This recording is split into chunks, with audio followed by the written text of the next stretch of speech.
Les routes de Marc Lavoine et de Line Papin se sont pour la première fois croisées en 2016. Dans les locaux de France Inter, au micro de Carte Blanche, lui animait l'émission, elle, venait faire la promotion de son premier roman, L'éveil. Il s'est tout de suite passé quelque chose. Comme si nous avions chacun rencontré la personne qui était enfouie en nous-mêmes, avait confié l'écrivaine à Paris Match en 2020. 2 ans après son union, le couple se sépare et a décidé de divorcer. Un crève-cœur pour Line Papin qui s'est réfugié dans l'écriture pour guérir et faire son deuil. Ma rupture a été un tel tremblement de terre que je suis resté figé, plus personne ne bouge. Je ne pouvais quitter ni mon appartement ni mes amis, a-t-elle assuré à Paris Match ce jeudi 27 avril dans un long échange.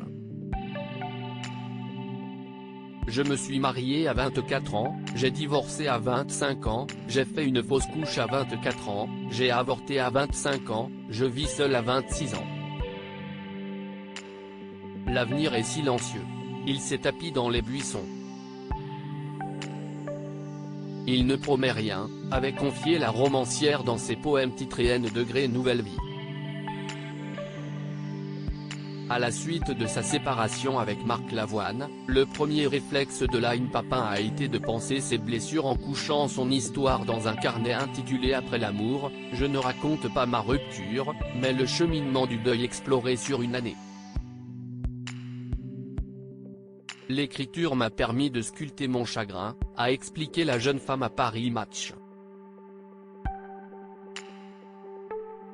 Supérieur à Marc Lavoine, découvrez son évolution physique. J'écris par nécessité depuis le début de sa carrière. Line Papin a toujours associé l'écriture à une bouée de sauvetage.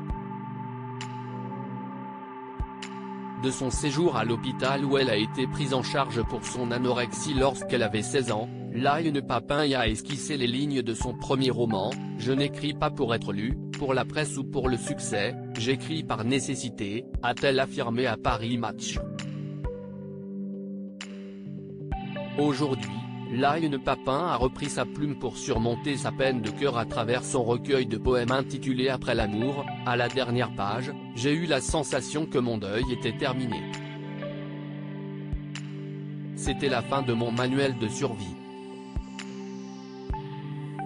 Un ouvrage salutaire pour la jeune femme dont elle espère qu'il devienne un gris-gris ou un porte-bonheur, des lettres à destination des cœurs brisés. Article écrit en collaboration avec 6 médias. Crédit photo, pour l'agence Best Images.